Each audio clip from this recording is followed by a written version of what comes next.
Hello again, welcome to Fifth Wheelers Australia in Ballarat. Today we're talking about the Chev 25-3500 and a 3-inch tow ball that we use, and we have a kit available.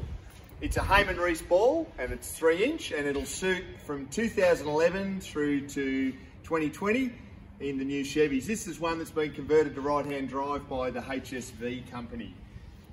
So in the wheel arch here, it's a simple operation. It's a pull handle, spring loaded, locks to the left, and you can then remove the ball. When you put the ball back in, spring loaded goes back in. The ball has a hole there where the pin goes through, and a groove on the side there so you can locate it on a dowel. So yeah, 3-inch ball, that's a Heyman Reese one, and it's ADR approved.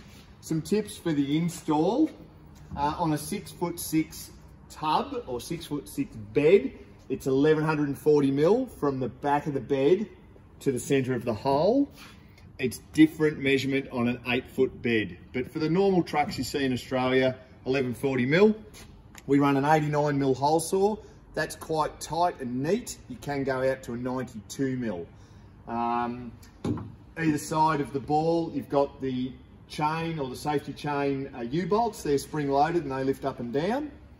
Also in the kit, you get this natty little fish wire. The wire screws onto this 5/8 bolt, and you put it into the chassis and draw it through the box section chassis, and it comes out an existing hole. So I'll show you around the side here. There's 2 existing holes that we pick up. Here and here, it's called a no drill kit. There's also some threaded holes in here that are used with a 5th wheel turntable bracket. If you're getting it signed off in another state or anywhere by an engineer, you may require another bolt. The engineer may pass it like that. So if you need a kit, contact us at Fifth Wheelers Australia, look us up on our internet site, or come and visit us in Ballarat. Thanks.